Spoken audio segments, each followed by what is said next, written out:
അസ്സലാമു അലൈക്കും വറഹ്മത്തുള്ളാഹി വബറകാതുഹു. ബിസ്മില്ലാഹി വൽഹംദുലില്ലാഹി വസ്സലാത്തു വസ്സലാമു അലാ റസൂലില്ലാഹി വഅലാ ആലിഹി വസഹ്ബിഹി അജ്മഈൻ. അമ്മാ ബഅദ്. വേദിയിലെ ബഹുമാന്യരായ പണ്ഡിതർ, നേതാക്കൾ, പ്രിയങ്കരായ ശ്രോതാക്കളെ, സുഹൃത്തുക്കളെ,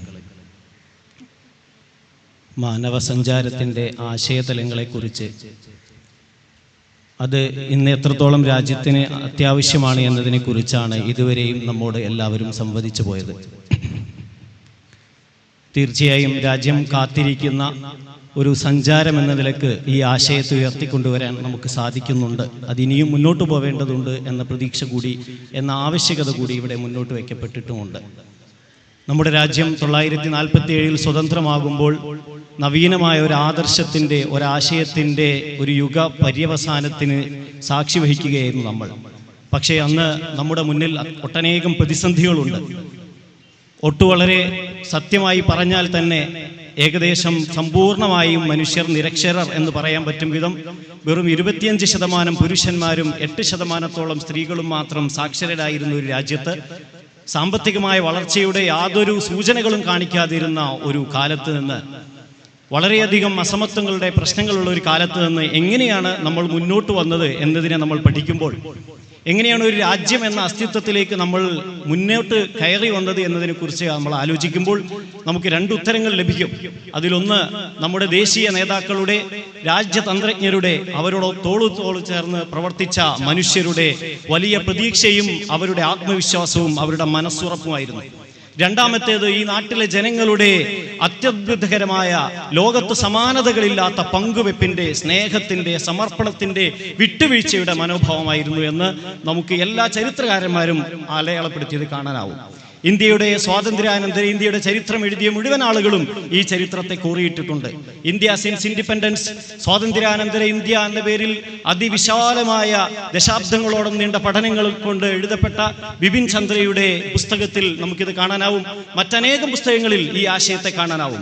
അദ്ദേഹം പറയുന്നത്, ലോകത്തെ ഏറ്റവും പ്രധാനപ്പെട്ട രാഷ്ട്രീയ വിചക്ഷണന്മാർ എല്ലാവരും, അതിൽ ഡെലിക് ഹാരിസനെ പോലെയുള്ള അമേരിക്കയിലെ വിശ്വതരായ പണ്ഡിതരുണ്ട്, അവരെല്ലാവരും തന്നെ അഭിപ്രായപ്പെട്ടത് ഈ ഇന്ത്യക്ക് ഒരു കാലത്തും മുന്നോട്ട് പോകാൻ സാധ്യമല്ല, ഇതിനൊരു ജനാധിപത്യ മതേതര രാജ്യമായി നിലനിൽക്കാൻ സാധ്യമല്ല. കാരണം അവരിലെ ഭാഷാ വൈജാത്യം, അവരിലെ മതങ്ങളുടെ ബഹുലത, അവരിലെ വൈജാത്യങ്ങൾ, ജാതി, അനേകം പ്രശ്നങ്ങൾ ഉള്ളത് കൊണ്ട് തന്നെ ഈ സമൂഹത്തിന് ഒരിക്കലും ജനാധിപത്യ രാജ്യമായി വികസിതമായി മുന്നോട്ട് പോകാനാവില്ല എന്ന് ഡെലിക് ഹാരിസനെ പോലെയുള്ളവർ. ടൈംസ് മാഗസിൻ നിങ്ങൾക്കറിയാമോ, 1967 ടൈംസ് മാഗസിൻ ഒരു ലേഖന പരമ്പര തന്നെ പ്രസിദ്ധീകരിച്ചു. ഹെഡിങ് തന്നെ ശിഥിലമാക്കപ്പെടുന്ന ഇന്ത്യൻ ജനാധിപത്യം എന്നായിരുന്നു. അതിനകത്ത് ടൈംസിന്റെ പ്രധാന ലേഖകന്മാർ കുറിച്ചു വെച്ചത്, ഒരിക്കലും തന്നെ ഇന്ത്യക്ക് ജനാധിപത്യമായി മുന്നോട്ട് പോകാനാവില്ല എന്ന് മാത്രമല്ല, ജനാധിപത്യ വഴിയിൽ ഇന്ത്യയെ എന്ന മഹത്തായ പരീക്ഷണം ഇതാ അമ്പേ പരാജയപ്പെട്ടിരിക്കുന്നു എന്ന് പറഞ്ഞാണ് ആ കുറിപ്പുകൾ അവർ അവസാനിപ്പിച്ചത്. പിന്നെ എങ്ങനെയാണ് നമ്മുടെ രാജ്യം മുന്നോട്ട് പോയത്? അന്നും ഇന്നും എന്നും ഈ രാജ്യത്തിന്റെ ശക്തി എന്ന് പറയുന്നത് ഈ രാജ്യത്തെ ജനങ്ങളാണ്, ഈ രാജ്യത്തെ മനുഷ്യരാണ്. അടിത്തട്ടു ജനത, മുകളിൽ എന്തെല്ലാം ബഹള കോലാഹലങ്ങൾ ഉണ്ടാകുമ്പോഴും കൈകോർത്ത് പിടിക്കുന്ന അടിത്തട്ടു ജനത, ആ മനുഷ്യരുടെ വിശാലമായ സ്നേഹം, വിട്ടുവീഴ്ച, സമർപ്പണം, മറ്റുള്ളവർക്ക് വേണ്ടി അധ്വാനിക്കാനുള്ള അവരുടെ ഫലേച്ഛയില്ലാത്ത പ്രയത്നങ്ങൾ, ആ പ്രയത്നങ്ങൾ മാത്രമാണ് ഈ രാജ്യത്ത് മുന്നോട്ട് കൊണ്ടുപോയത് എന്ന് നമുക്ക് വായിച്ചെടുക്കാനാവും. പലപ്പോഴും ഇത്തരത്തിലുള്ള വിമർശനങ്ങൾ, രാജ്യത്തിന് മുന്നോട്ട് പോകാനാവില്ല എന്ന വിമർശനങ്ങൾ വന്നപ്പോൾ നമ്മുടെ പ്രഥമ പ്രധാനമന്ത്രിയായിരുന്ന ജവഹർലാൽ നെഹ്റു പറഞ്ഞത്, ഞാൻ ജനങ്ങളോട് സംസാരിക്കട്ടെ എന്നായിരുന്നു. ഞാൻ ജനങ്ങളോട് സംസാരിക്കട്ടെ, അവരിൽ എനിക്ക് പ്രതീക്ഷയുണ്ട്. ആ പ്രതീക്ഷയുടെ വികാര തള്ളിച്ചയിൽ നിന്നുകൊണ്ടാണ് നമ്മൾ ട്രിസ്റ്റ് വിത്ത് ഡെസ്റ്റിനി, നമ്മൾ ചരിത്രത്തോട് മുഖാമുഖം നിൽക്കുന്നു എന്ന പേരിൽ നെഹ്റു ഒരു പ്രഭാഷണം ദീർഘമായി നടത്തിയത് ചരിത്രത്തിൽ അടയാളപ്പെടുത്തപ്പെട്ടത്. അതുകൊണ്ട് തന്നെ ഇന്ത്യയിൽ ആദ്യ പൊതു തെരഞ്ഞെടുപ്പ് വന്നപ്പോൾ നെഹ്റു പറഞ്ഞു, ഞാൻ രാജ്യത്ത് മുഴുവൻ സഞ്ചരിക്കട്ടെ. 2000-ഓളം പൊതുയോഗങ്ങളിലാണ് അന്ന് നെഹ്റു നടന്ന് സംസാരിച്ചത്. കേരളത്തിൽ അനേകമിടങ്ങളിൽ അന്ന് നെഹ്റു വന്ന് സംസാരിച്ചിട്ടുണ്ട്. ആ സംസാരങ്ങളിൽ മുഴുവൻ നെഹ്റു വീണ്ടും ഊന്നി പറഞ്ഞത്, ഈ രാജ്യത്തിന്റെ സൗഹൃദം മാത്രമാണ് നമുക്ക് സ്വാതന്ത്ര്യം നൽകിയത്. ഈ രാജ്യത്തിന്റെ നാനാത്വം എന്ന ആശയമുണ്ടല്ലോ, നമ്മൾ തമ്മിലുള്ള മാനവ സൗഹൃദം ഉണ്ടല്ലോ, ആ സൗഹൃദം മാത്രമാണ് നമ്മെ രൂപപ്പെടുത്തിയത്. നിങ്ങൾ മറന്നു പോകരുത്. ഈ രാജ്യത്തിന്റെ വിപ്ലവകരമായ സ്വാതന്ത്ര്യ പോരാട്ടം എന്നൊക്കെ നിങ്ങൾ പേരിട്ട് വിളിക്കുന്നത് അത് സായുധ സമരമല്ല കേട്ടോ. അത് ചിലയിടത്ത് മാത്രം നടന്ന ചില മുന്നേറ്റങ്ങൾ മാത്രമാണ്. യഥാർത്ഥത്തിൽ സംഭവിച്ചത് നമ്മൾ ഒന്നിച്ചു നിന്നു എന്നത് മാത്രമാണ് എന്ന് നെഹ്റു വീണ്ടും വീണ്ടും പറഞ്ഞു. ആ പ്രഭാഷണങ്ങളിൽ രാജ്യത്തെ മുഴുവൻ രാഷ്ട്രീയ കക്ഷികളെ കുറിച്ചും ഒരുപക്ഷെ നെഹ്റുവിനെ വിമർശിക്കുന്നവരെ കുറിച്ച് പോലും നെഹ്റു പുകഴ്ത്തി പറഞ്ഞപ്പോൾ നെഹ്റുവിനോട് തന്റെ രാഷ്ട്രീയ അഭ്യുതകാംക്ഷികൾ ചോദിച്ചിട്ടുണ്ട്, നിങ്ങൾ എങ്ങനെ തെരഞ്ഞെടുപ്പ് ജയിക്കാനാണ്? നിങ്ങൾ ഒരിക്കലും ജയിക്കാൻ പോകുന്നില്ല, കാരണം നിങ്ങൾ പൊക്കി പറഞ്ഞിരിക്കുന്നത് നിങ്ങളുടെ എതിരാളികളെയാണ്. നെഹ്റു തിരുവനന്തപുരത്ത് നടത്തിയ പ്രഭാഷണത്തിന് ശേഷവും ഈ ചോദ്യം ഉന്നയിക്കപ്പെട്ടപ്പോൾ നെഹ്റു അന്ന് പറഞ്ഞ മറുപടി എന്താണെന്ന് അറിയാമോ? എനിക്ക് രാജ്യത്തെ ജനങ്ങളിൽ വിശ്വാസമുണ്ട്, അവർക്ക് ഞാൻ രാഷ്ട്രീയം പഠിപ്പിക്കുന്നു, അവർ തീരുമാനിച്ചുകൊള്ളും ആര് ഭരിക്കണമെന്ന്. അങ്ങനെ അവർ തീരുമാനിക്കുകയാണെങ്കിൽ മാത്രം ഞാൻ ഭരിച്ചു കൊള്ളാമെന്നാണ് ഞാൻ പറഞ്ഞത്. നമ്മുടെ രാജ്യത്ത് മുന്നോട്ട് നയിച്ച മുഴുവൻ ആളുകളും മുന്നോട്ട് വെച്ച ആശയം എന്ന് പറയുന്നത് രാജ്യത്തെ ജനങ്ങളിലുള്ള വിശ്വാസമാണ്. അവരോട് സംവദിച്ചാൽ ഈ രാജ്യം വളരുമെന്ന വിശ്വാസമാണ്. ആ വിശ്വാസത്തെ അതിനെ അരക്കിട്ടുറപ്പിക്കും വിധമാണ് ഗാന്ധിയും സംസാരിച്ചത്. ഗാന്ധിയെ കുറിച്ച് ഇവിടെ പരാമർശിച്ചു പോയിട്ടുണ്ട്. ഞാൻ ദീർഘമായി അങ്ങോട്ട് പോകുന്നില്ല. ഇത്തരത്തിലുള്ള അനേക പരാമർശങ്ങൾക്കിടെ ഗാന്ധിയുടെ കംപ്ലീറ്റ് വർക്ക്സ് ഓഫ് ഗാന്ധി എന്ന പുസ്തകത്തിനകത്ത് നമുക്ക് രണ്ട് ഭാഗങ്ങൾ വായിച്ചെടുക്കാനാവും. ഒരിടത്ത് ഗാന്ധി പറയുന്നുണ്ട്, നമ്മുടെ രാജ്യത്തിന് അനേകം പ്രശ്നങ്ങളുണ്ട്, നമ്മുടെ രാജ്യത്തിന് ജനാധിപത്യപരമായി മുന്നോട്ട് പോകാനാവുമോ എന്ന് അത്യധികം സംശയങ്ങളുണ്ട് എന്ന് മാത്രമല്ല, അടിമത്തം പിൻവാങ്ങുമ്പോൾ സ്വാതന്ത്ര്യത്തിന്റെ ഉദയം നമ്മുടെ രാജ്യത്തേക്ക് വരുമ്പോൾ സ്വാഭാവികമായും സാമൂഹികമായ ജീർണതകൾ ഒന്നൊന്നായി പുറത്തേക്ക് കൊണ്ടുവന്നുകൊണ്ടിരിക്കും. ആ പ്രതിസന്ധികളെ നമ്മൾ അഭിമുഖീകരിക്കേണ്ടി വരും. എന്നിട്ട് ഗാന്ധി മറ്റൊരിടത്ത് പറഞ്ഞു, ഞാൻ ഈ പറഞ്ഞ പ്രതിസന്ധികൾ മുഴുവൻ കണ്ട് നിങ്ങൾ മനസ്സ് വ്യാകുലപ്പെട്ട് വീട്ടിലിരിക്കരുത്, മറിച്ച് ജനങ്ങളിൽ പ്രതീക്ഷ അർപ്പിക്കുക, അവരോട് സംസാരിക്കുക, സഞ്ചരിക്കുക, ജനങ്ങളിലേക്ക് ഇറങ്ങുക, പരക്കുക. ഗാന്ധിയുടെ കംപ്ലീറ്റ് വർക്സിനകത്ത് ഈ വാചകങ്ങളെ നമുക്ക് വായിച്ചെടുക്കാൻ സാധിക്കും. ഞാൻ പറയുന്നത് എങ്ങനെയാണ് നമ്മൾ മുന്നോട്ട് പോയത് എന്നതിനെ കുറിച്ച് തന്നെയാണ്. ഗാന്ധി അലി സഹോദരന്മാരുമായി ഗാഢമായ പ്രണയത്തിലായിരുന്നു, സ്നേഹത്തിലായിരുന്നു എന്ന് നമ്മൾ വായിച്ചിട്ടുണ്ട്. ഗാന്ധിയെ കുറിച്ച്, അലി സഹോദരന്മാരെ കുറിച്ച് 919 മുതൽ 31 വരെ കാലയളവിൽ അവർക്കിടയിൽ ഉണ്ടായിരുന്ന ഗാഢമായ സൗഹൃദത്തെക്കുറിച്ച് അതിദീർഘമായ ഒരു പുസ്തകം തന്നെ രചിക്കപ്പെട്ടിട്ടുണ്ട്. Gandhi and Ali brothers a biography of friendship എന്നാണ് ആ പുസ്തകത്തിന്റെ പേര്. ഒരു സൗഹൃദത്തിന്റെ ആത്മകഥ. ആ സൗഹൃദത്തിന്റെ ആത്മകഥയ്ക്കകത്ത് 19 മുതൽ 31 വരെ കാലയളവിൽ അവർ തമ്മിലുണ്ടായ സൗഹൃദത്തിന്റെ ആഴത്തെക്കുറിച്ച് പറയുന്നുണ്ട്. അതേക്കുറിച്ച് ഗാന്ധി വീണ്ടും വീണ്ടും പറഞ്ഞത് ഇത് ഞങ്ങൾ തമ്മിലുള്ള വ്യക്തിപരമായ സൗഹൃദമായിരുന്നില്ല എന്നാണ്. ഗാന്ധി പറഞ്ഞത് ഇത് നേരത്തെ ഇവിടെ സൂചിപ്പിക്കപ്പെട്ടതുപോലെ ഹിന്ദു മുസ്ലിം സൗഹൃദത്തിന്റെ, ഹിന്ദു മുസ്ലിം മൈത്രിയുടെ ഒരു അടയാളം മാത്രമാണ്. ആ അടയാളത്തിന് വേണ്ടിയാണ് ഞങ്ങൾ ഇങ്ങനെ ചേർന്ന് നിൽക്കുന്നത്. അതിനുവേണ്ടിയാണ് ഞാൻ ഇടയ്ക്കിടെ അലി സഹോദരന്മാരുടെ വീട്ടിൽ പോയി താമസിക്കുന്നത്. ചിലപ്പോൾ ദിവസങ്ങളോളം നീണ്ട് ഗാന്ധി അവിടെ താമസിക്കും, ചിലപ്പോൾ ദിവസങ്ങളോളം അവരുടെ ഭക്ഷണം കഴിക്കും. അങ്ങനെ അവിടെ താമസിച്ചു പോകുന്നത് ഈ സൗഹൃദം മാത്രമാണ് ഈ രാജ്യത്തിന്റെ ഭാവി എന്ന് തിരിച്ചറിഞ്ഞുകൊണ്ടാണ്. അനേകം പ്രതിസന്ധികളിലൂടെ നമ്മുടെ രാജ്യം കടന്നുപോയിട്ടുണ്ട്.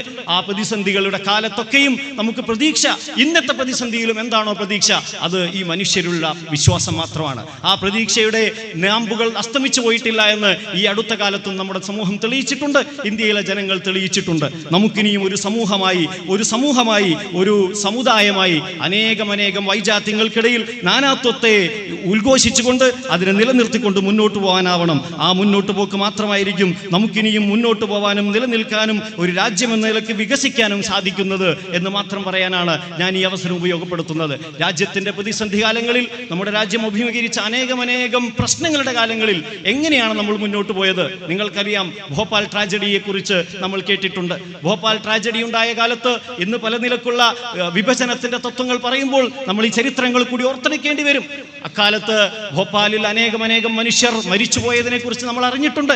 ആ ഗ്യാസ് ട്രാജഡി ഒരു പ്രദേശത്തെ മുഴുവൻ ആക്രമിക്കുന്നതിനൊപ്പം തന്നെ അതിലൂടെ കടന്നുപോകുന്ന ഭോപ്പാൽ റെയിൽവേ സ്റ്റേഷനിലൂടെ കടന്നുപോകുന്ന തീവണ്ടികളിൽ സഞ്ചരിക്കുന്ന 10,000-കണക്കായ മനുഷ്യരും മരിച്ചു പോകുമെന്ന് തിരിച്ചറിയുകയായിരുന്നു ഭോപ്പാലിൽ റെയിൽവേ സ്റ്റേഷനിലെ ഡെപ്യൂട്ടി സ്റ്റേഷൻ മാനേജറായിരുന്ന ഗുലാം ദസ്തഗീർ എഴുന്നേറ്റ് നോക്കുമ്പോൾ കണ്ടത് പുലർക്കാലത്ത് തന്നെ കാണാനായ കാഴ്ച എന്താണെന്ന് ചോദിച്ചാൽ പരന്നൊഴുകുന്ന ഗ്യാസിന്റെ പുകകളാണ്. ഇതെന്താണെന്ന് തിരിച്ചറിയുന്നതിന് മുമ്പേ തന്റെ ബോസിനെ സമീപിച്ച്, ഹരീഷ് ദുർവെ എന്ന ബോസിനെ സമീപിച്ചു. ബോസ് അപ്പോഴേക്കും അല്പാൽപ്പം ഈ ശ്വാസത്തിനകത്തേക്ക് ഇത് കയറി അബോധാവസ്ഥയിലേക്ക് നീങ്ങുന്നുണ്ടായിരുന്നു. തൊട്ടുണർത്തി വിളിച്ചു, എന്തോ അപകടം വരുന്നുണ്ട്. ഹരീഷ് ദുർവെ പറഞ്ഞു, വേഗം പ്രവർത്തിക്കണം. അവർ അപ്പോൾ തന്നെ അനേകം തീവണ്ടികളെ വഴിതിരിച്ചു വിട്ടു.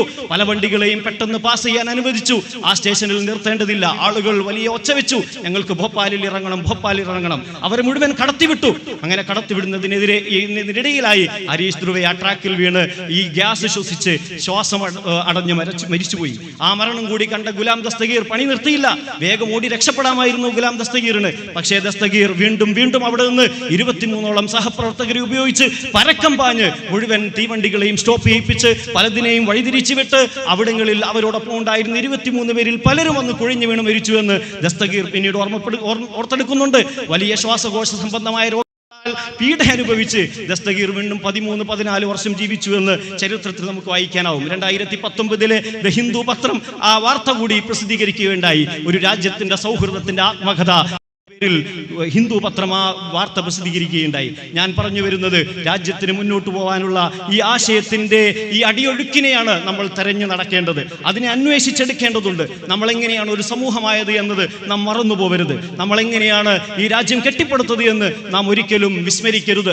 ഈ രാജ്യത്തിന് വേണ്ടി, ഈ രാജ്യത്തിന് മുന്നോട്ട് പോക്കിന് വേണ്ടി ഏതെങ്കിലും ഇംഗ്ലീഷുകാരോ ബ്രിട്ടീഷുകാരോ ഏതെങ്കിലും സമൂഹമോ നൽകിയ ഔദാര്യത്തിന്റെ ഭാഗമായോ ഏതെങ്കിലും പട്ടാളക്കാർ നൽകിയ ആയുധത്തിന്റെ ബലത്തിലോ ഒരിക്കലും തന്നെ നമ്മുടെ രാജ്യം നമ്മൾ രൂപപ്പെടുത്തിയിട്ടില്ല.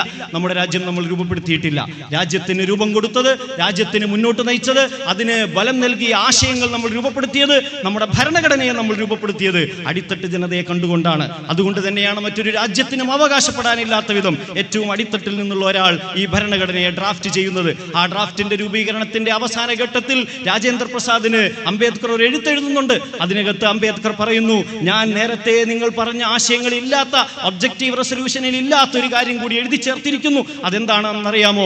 നമ്മുടെ രാജ്യത്തെ മനുഷ്യർ സാഹോദര്യത്തിൽ ജീവിക്കേണ്ടതിന്റെ ആവശ്യകത എന്നതാണത്. ആ ആവശ്യകത കൂടി ഈ ഭരണഘടനയ്ക്കകത്ത് എഴുതിയിട്ടില്ലെങ്കിൽ ഈ ഭരണഘടനയുടെ ആത്മാവില്ലാതായി പോകുമെന്ന് ഞാൻ ഭയപ്പെടുന്നു. അതുകൊണ്ട് നിങ്ങളുടെ സമ്മതമില്ലാതെ ഞാൻ ഒബ്ജക്റ്റീവ് റെസൊല്യൂഷന്റെ അകത്ത് ഇന്ന് രാവിലെ ഇത് എഴുതി ചേർത്തിരിക്കുന്നു. നിങ്ങൾ ഇന്നത് പാസ്സാക്കുമല്ലോ.